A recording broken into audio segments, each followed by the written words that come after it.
चलिए आज एक सफर पर चलते हैं, पत्थरों में छिपे इतिहास को कुरेदने।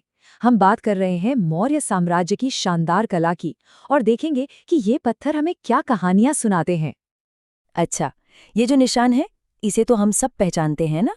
हमारे नोटों पर, सिक्कों पर, पासपोर्ट पर हर जगह दिखता है।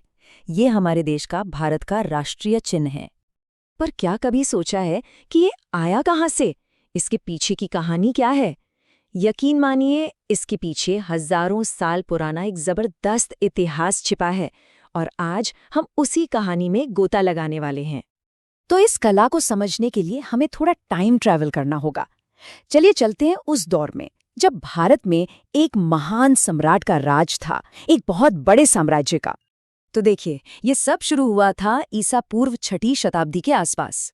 गंगा घाटी में ना बौद्ध और जैन धर्म जैसे नए विचार उभर रहे थे। फिर 4वीं शताब्दी आते आते मौर्य वंश ने अपनी ताकत जमाई और फिर आए सम्राट अशोक 3री शताब्दी ईसा पूर्व में, जिन्होंने बौद्ध धर्म को अपनाया और उसे अपने साम्राज्य का एक अहम हिस्सा बना दिया। और बस यहीं से शुरू होता है मौर्य कला का सुनहरा दौर। सम्राट अशोक ने सोचा कि पत्थर सिर्फ इमारतें बनाने के लिए नहीं है, उन्होंने इसे एक जरिया बनाया अपने शासन और धम्म यानी धर्म के संदेशों को दूर दूर तक पूरे साम्राज्य में फैलाने का। ये सिर्फ धर्म का प्रचार नहीं था, सोचिए, ये एक तरीका था इतने बड़े अलग अलग तरह के लोगों वाले साम्राज्य को एक साथ जोड़ने का।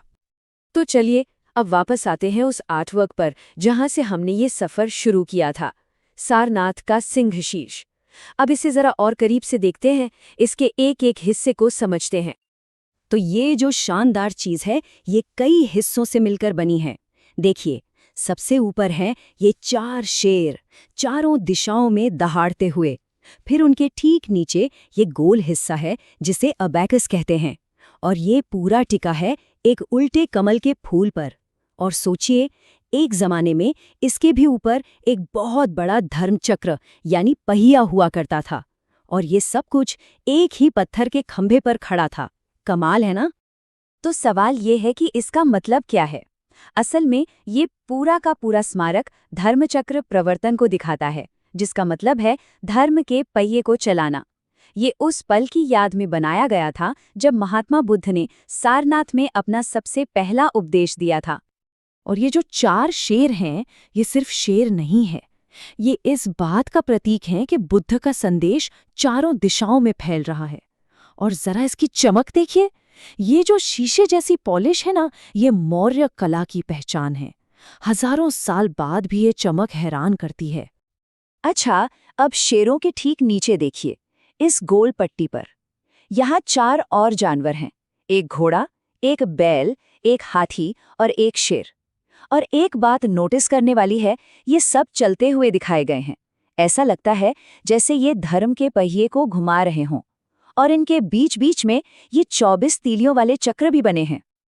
पर रुकिए, मौर्य कला की कहानी सिर्फ इन शेरों पर खत्म नहीं होती। अरे ये तो बस एक झांकी है। इस जमाने में पत्थर पर जो कारीगरी हुई वो एक अलग ही लेवल पर पहुंच गई थी, ऐसी जो पहले कभी देखी नहीं गई। जरा सोच कर देखिए, पूरे मौर्य साम्राज्य में जगह जगह पर ऐसे ही ऊंचे ऊंचे पत्थर के खंभे खड़े किए गए थे, और हर खंभे के ऊपर किसी न किसी जानवर की मूर्ति होती थी, जैसे सांड, शेर या हाथी। ये सब साम्राज्य की ताकत और धम्म के संदेश का ऐलान करते थे। लेकिन एक चीज है जो इन खंभों को दुनिया में सबसे अलग बनाती है, वो है इनको बनाने का तरीका। ईरान में जो अखेमनी पिलर्स थे वो टुकड़ों को जोड़ जोड़ कर बनते थे, पर ये मौर्य स्तंभ, ये एक ही पत्थर को एक सिंगल चट्टान को तराश कर बनाए गए थे। सोचिए कितना मुश्किल रहा होगा। ये उस जमाने की कारीगरी और इंजीनियरिंग का जीता जागता सबूत है। खंभों के अलावा और भी बहुत कुछ था। मौर्य कलाकारों ने यक्ष और यक्षिणियों की बड़ी बड़ी, बिल्कुल असली दिखने वाली मूर्तियां भी बनाईं, और हाँ, उन पर भी वही शीशे जैसी मौर्यकालीन पॉलिश होती थी। और क्या डिटेलिंग थी! शरीर की बनावट को बहुत बारीकी से दिखाया जाता था। मूर्तिकला का एक और जबरदस्त नमूना देखना है तो ओडिशा के धौली में चलिए। वहां एक पूरी की पूरी चट्टान को काटकर एक विशाल हाथी बनाया गया है, मतलब सिर्फ उसका अगला हिस्सा। देखकर ऐसा लगता है जैसे कोई असली हाथी चट्टान में से बस बाहर निकल ही रहा हो। पत्थर तराशने का ये कमाल सिर्फ मूर्तियों तक ही नहीं रुका, गुफाएं भी बनाई गईं। बिहार में बराबर की पहाड़ियों में लोमस ऋषि गुफा है। उसका जो दरवाज़ा है वो देखने में बिल्कुल लकड़ी का लगता है, पर है वो भी पत्थर का ही।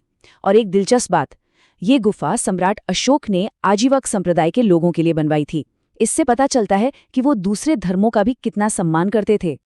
तो अभी तक हमने जो भी देखा वो ज्यादातर शाही कला थी, जिसे राजा महाराजाओं ने बनवाया। पर मौर्य काल में कला सिर्फ राज दरबार तक ही सीमित नहीं थी। अब बात करते हैं उन चीज़ों की जिन्हें आम लोगों ने अपनी श्रद्धा से, अपनी मेहनत से बनाया था। जैसे जैसे बौद्ध धर्म लोकप्रिय हुआ, स्तूप बनने लगे। अब स्तूप क्या होता है? ये एक गुंबद जैसा स्ट्रक्चर होता है जिसके अंदर या तो भगवान बुद्ध के अवशेष रखे जाते थे या फिर ये उनके जीवन से जुड़ी किसी खास घटना की याद में बनाए जाते थे।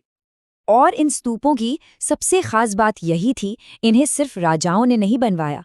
इन्हें बनाने में आम लोगों का, किसानों का, व्यापारियों का, सबका पैसा और मेहनत लगी थी। ये एक तरह का कम्युनिटी प्रोजेक्ट था जो सबकी मिलीजुली आस्था को दिखाता था।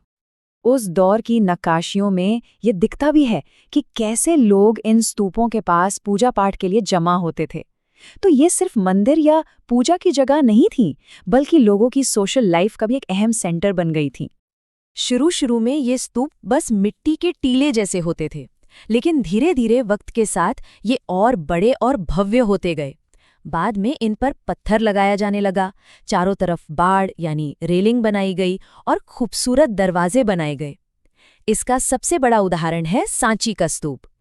तो अगली बार जब ये चिन्ह कहीं दिखे तो ये सिर्फ एक निशान नहीं होगा, ये हमें एक सम्राट के सपनों की कहानी सुनाएगा, एक साम्राज्य की बेमिसाल कला की कहानी सुनाएगा और उन लाखों करोड़ों लोगों की आस्था की कहानी सुनाएगा जिन्होंने मिलकर पत्थर पर इतिहास लिख दिया।